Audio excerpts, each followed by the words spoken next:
Hi guys, welcome to my channel. Don't forget to turn on the notification bell, like, subscribe, and follow. Magandang gabi everyone, Luzon, Visayas, and Mindanao. Hi there. Ayan guys.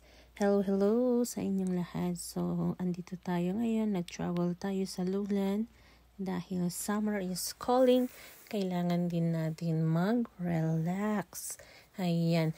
So, i-feel din natin yung init dito sa lugar na to. Dahil nanggaling po tayo sa kabundukan from Baguio. Ayan, alam nyo naman ang Baguio, di ba? May kalamigan ng konti.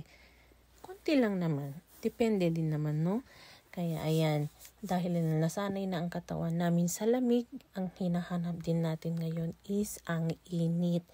Para naman ma-feel natin ang summer, magpaitim din naman tayo ng kaunti.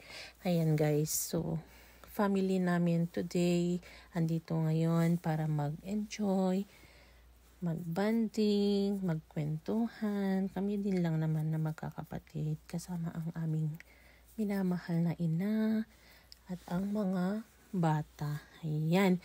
So ngayon, nag-enjoy tayo dito sa pool. Kung nagsawa ka dito sa pool, pwede ka din naman pumunta close sa dagat. So magkalapit lang ang pool dito, punta ng dagat.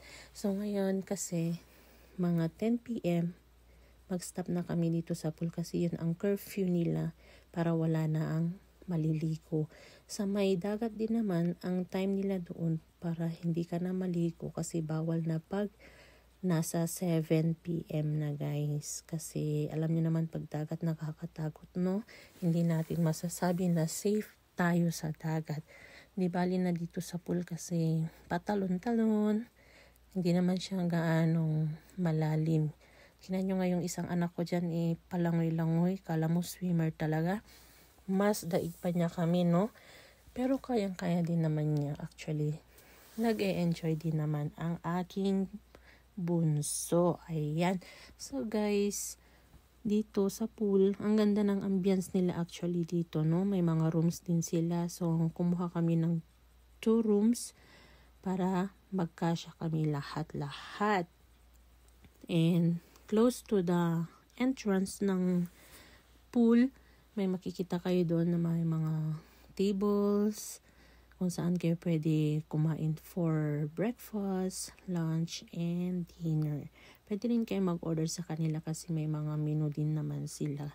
Pwede kayong mag-ihaw-ihaw. Dito sa harap ng pool, actually, ang ganda ng ambience pag nakikita nyo to sa full video.